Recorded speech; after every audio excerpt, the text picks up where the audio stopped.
14 मई 2025 को इस साल का दूसरा सबसे बड़ा राशि परिवर्तन होने जा रहा है। शुभता, प्रगति, भाग्य के स्वामी गुरुदेव का राशि परिवर्तन वृषभ राशि से मिथुन राशि में होगा।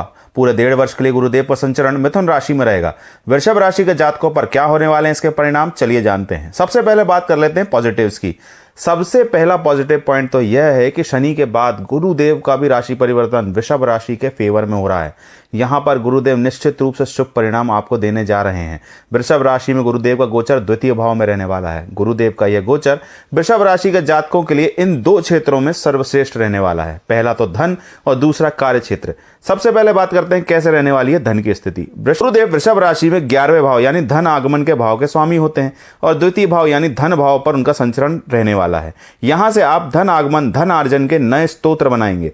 अचानक धन प्राप्ति के योग बनेंगे जिसके बारे में आपने सोचा भी नहीं था। इस अवधि के दौरान जो धन प्राप्त होगा उस धन को आप सेविंग्स के रूप में भी इस्तेमाल कर पाएंगे।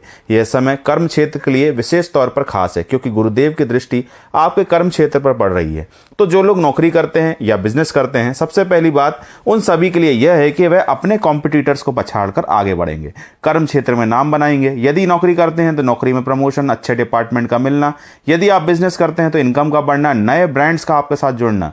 यह समय आपकी इच्छा पूर्ति के लिए भी, किसी चीज की प्राप्ति के लिए भी, आपकी लाइफ में अचीवमेंट के लिए बहुत ही शानदार है। आप जो कुछ भी अपनी जिंदगी में अचीव करना चाहते हैं इन 1.5 सालों के दौरान आप करेंगे। जो लोग लोन का प्रयास कर रहे थे, लोन प्राप्त करने का प्रयास कर रहे थे, उन्हें लोन आसानी से मिल जाएगा। इस गोचर के दौरान आप जो भी धन कमाएं उससे सबसे पहला कार्य तो यह करें कि उससे आप अपने कर्जे खत्म करें।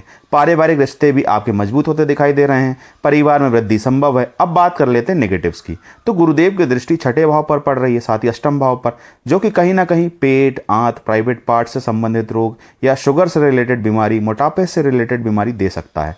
थोड़ा अपनी लाइफ स्टाइल पर ध्यान दें। खासकर इस पूरे गोचर के दौरान मीठे के कुछ खास शौकीन आप हो सकते हैं, तो मीठे पर थोड़ा संयम रखें। दूसरों को ज्ञान देने से बचें।